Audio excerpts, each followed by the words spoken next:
It is very sad when a Disney character dies, or it's very gruesome when a Disney villain dies. But unlike this top 5 where I talk about the saddest deaths, where they're very permanent, these are not so permanent.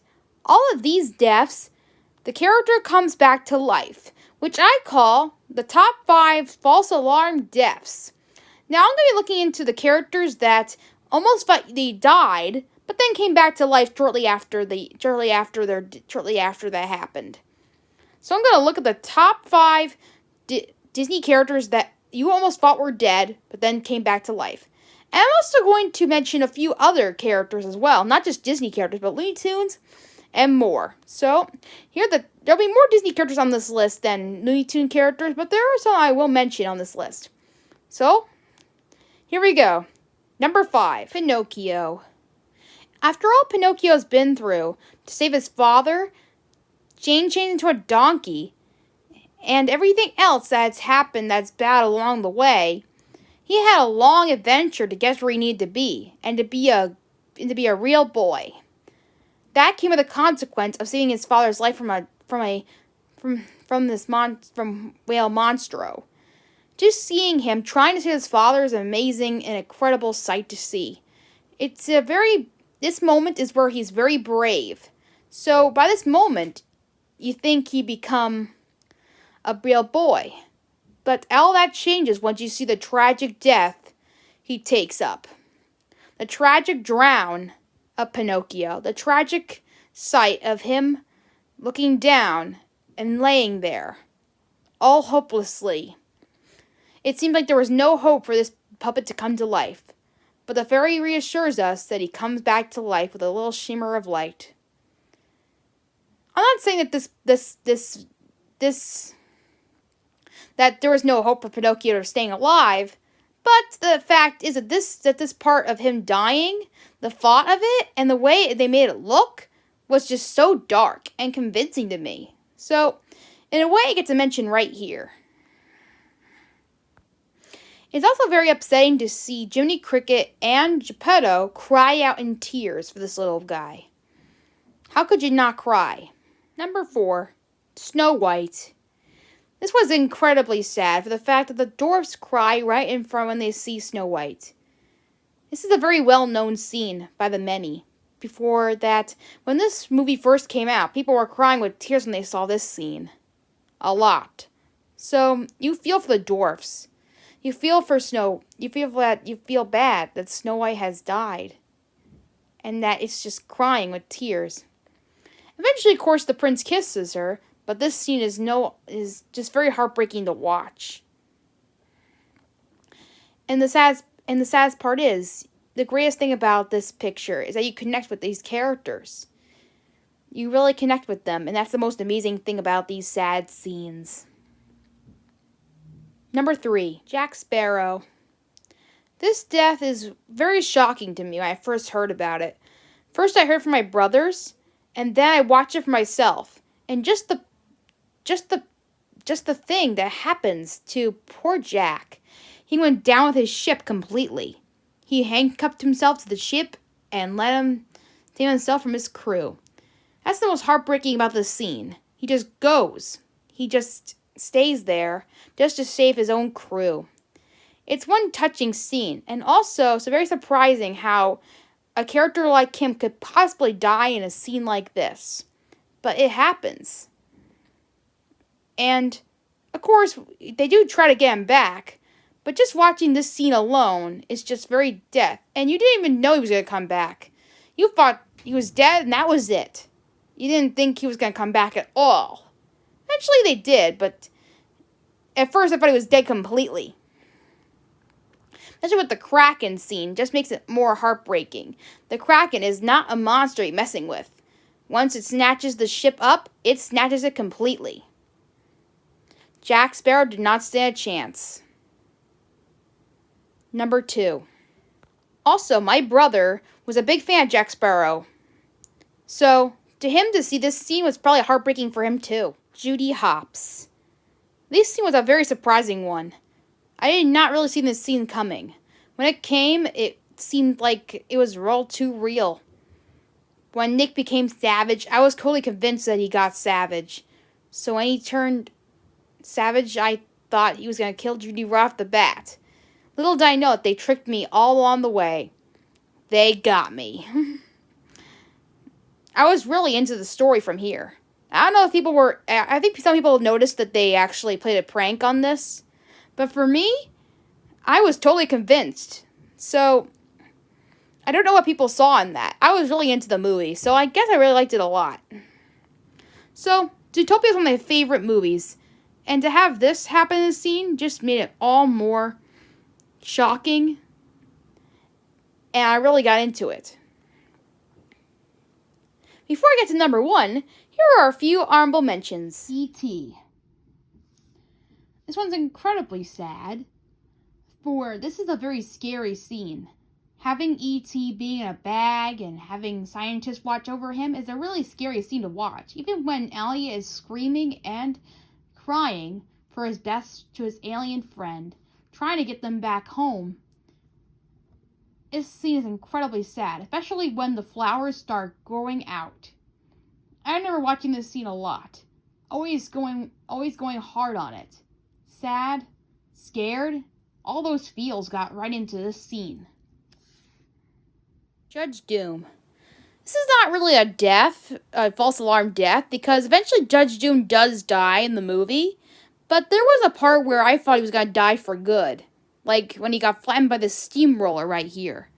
I thought he was dead. Like, dead for good. Like, he's dead, he's gone, okay, end the movie, done. But then, slowly, he came right back to life like it was nothing. And I was like, am I watching the right movie right now? I was like, is this the right movie? Is this what I'm supposed to be watching here? This cannot be happening. Yeah, I was just saying, this cannot be happening here. Eventually, and then they said he was a toon, and then it started to make sense. The fact that he had weasels as his henchmen.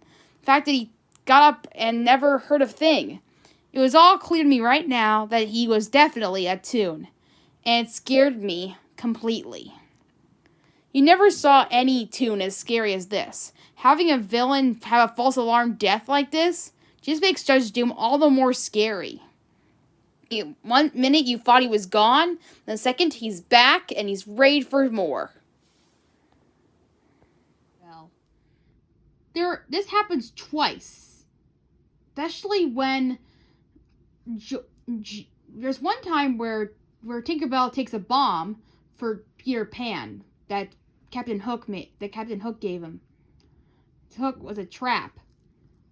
Tinkerbell took the shot and saved his life. Peter Pan was trying to rescue Tinkerbell, trying to tell him that he believes in her. Tell her not to go out. That Tinkerbell means more to him in this whole entire world. And that means something. If Tinkerbell's light goes out, it would mean that Peter Pan's all alone with nobody. He feels like Tinkerbell is the only friend that cares about him. It's just sad to see them fall apart.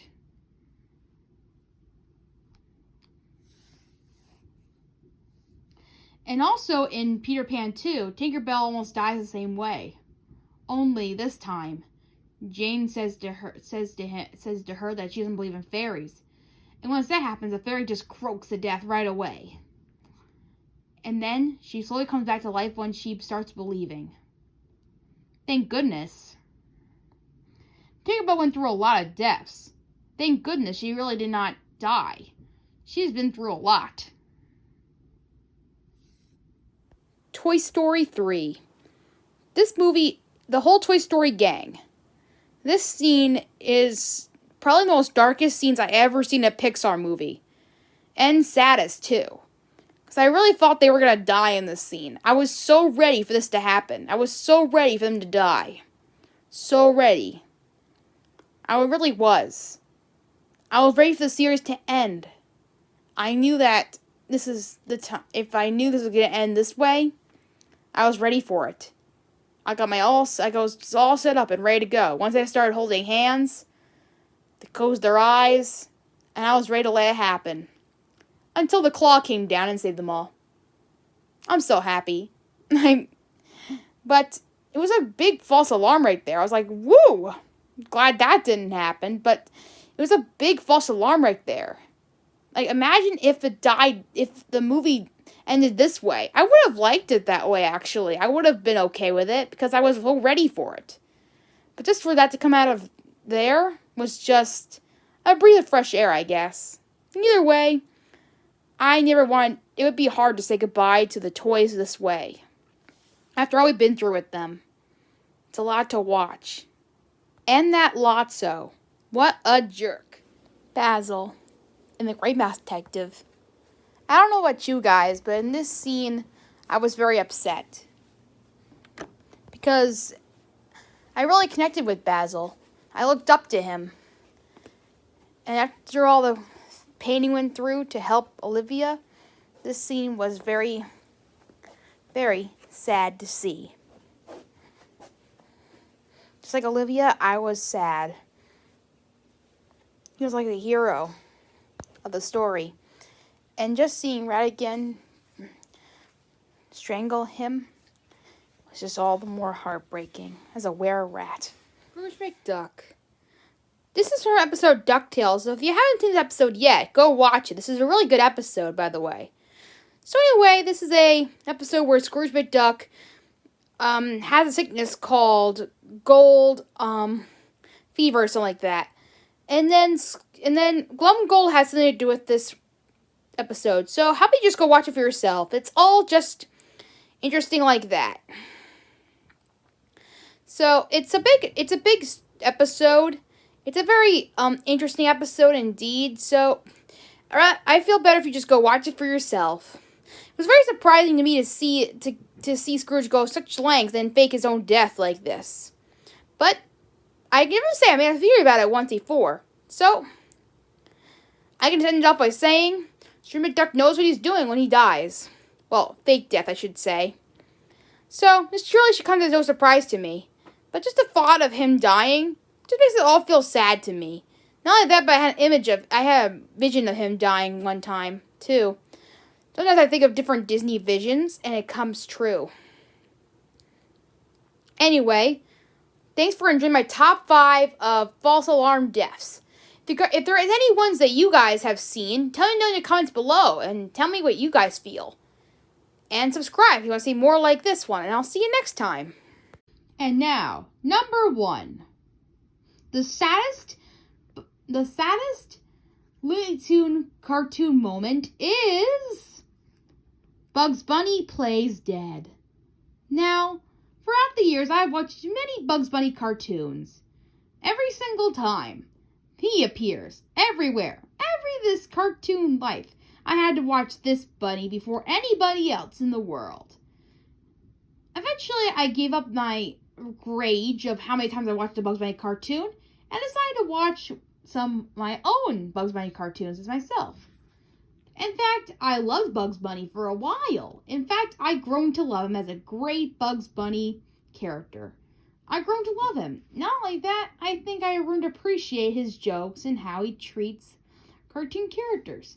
Being a timeless cartoon character, he has won my heart as many as he would do for millions of others. Now, until this cartoon came along, I liked all the Bugs Bunny cartoons that he made. Until this one popped around. This one made all it change. When this cartoon appeared, everything in my mind about Bugs Bunny changed. For the better or for worse. What's Opera Doc? Now, this episode is declared as one of my favorite cartoons, and you'll see why in a minute. This cartoon is amazing. It starts out with this creative way of making the characters sing. Sing! I mean, who had ever done that before? Well, of course, Disney has, but of course, Looney Tunes had to reference this at some point. I mean, seriously. But not in opera, no less. This cartoon takes Bugs Bunny chasing Elmer Fudd chasing Bugs Bunny to the max, with them opera singing the whole way through, starting out with him hunting rabbits. And it's just amazing. From beginning to end, you are definitely immersed within this cartoon immediately. Kill the wabbit, and everything just starts. You are having fun. You are celebrating the heck out of this cartoon. You love it to death. Imagine yourself watching this cartoon and you're having the time of your life until everything started to change at the very end. Now, of course, we all know the part where Bugs Bunny dresses up like as a woman, and Elmer Fudd, kind of being like, he falls in love with him and all that stuff. I mean, you could see through his disguise and everything. And you know that he's gonna get pulled over at some point, revealing his disguise, knowing that he's Bugs Bunny, and the whole slapstick humor comes. But instead of that happening in this cartoon, we got this. Elmer Fudd brings up this big giant storm. He gets so mad that he finds out that Bugs is not exactly his woman, and is not exactly the woman that he saw, and he gets really mad and gets a storm on him that ends up killing him? I'm sorry, I just get very emotional during this scene. After this storm, it fades. It gets quiet. You see Bugs Bunny lying there on a rock. You see him. You know what has happened. You know what has Elmer done. He says, "Poor little rabbit," and you can hear it. You know what he has done. And you feel bad for him. And you feel crying and sad for the fact that Bugs Bunny is dead. In fact, if you imagine yourself watching that cartoon right now, after what you just saw, after all the fun you had, if you knew that this was going to happen to Bugs, man, oh man. After that moment, and how the fun you had, you just could never recover from that. The sadness truth was that never happened at all. He was alive. He was just saying to the viewer that what do you expect from the opera? A happy ending. And it ends with him at that punchline. And right then and there, you realize that he duped you. He made a funny. He joked you. He made you upset. But yet, it was just a joke the whole time. Ha, ha, ha. Well, thanks, Bugs Bunny, for traumatizing me. Well, in all fairness, this episode is really an amazing cartoon. Recommend it definitely. For those people who are fans with Bugs Bunny and Looney Tunes in general, you gotta watch this cartoon. It's just amazing. Not only that, but this scene, in all fairness, is a really good scene. It makes you cry, and it really gets you. It really makes you test on how you feel about Bugs Bunny. And from now on, after I watch this cartoon, I'm gonna love the heck out of Bugs Bunny from now on. Definitely. I learned my lesson now. Definitely. However, if you really want to know how I feel about this cartoon, it's exactly how I put it. I was upset. I was crying with tears because Bugs Bunny was one of my favorite cartoons of all time. I grew up with this rabbit, and to think that he was gonna die at one point, and the fact that Elmer almost killed him, made me cry. And I was like, he finally did it. I never thought he would, but he did it. I almost thought.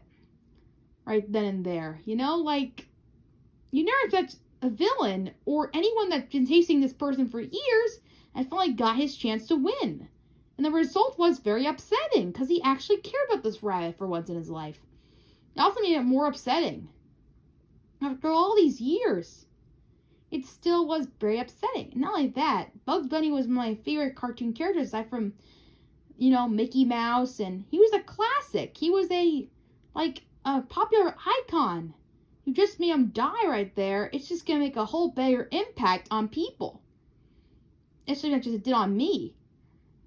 He's also a very special place in my childhood for many Looney Tunes cartoons. He was the staple of Looney Tunes. He was the character that I knew, and I first on top of my head of who could be in Looney Tunes. He He was the one that came out of my head the first time. Bugs Bunny. And that's why this one is number 1, because Bugs Bunny is just that character that made us the feels and gave us a chance to be a part of this Looney Tunes world. And in any case, Looney Tunes is just that as much as making humor as it would with sadness, as much with happiness. In a way, Looney Tunes is that kind of cartoons that brings a special to our eyes with humor, and it can also bring us sadness.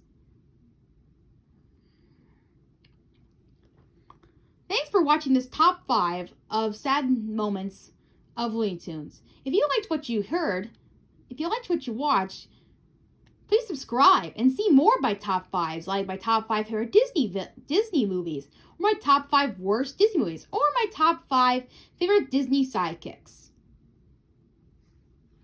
So, hope you enjoyed this video, and I'll see you next time.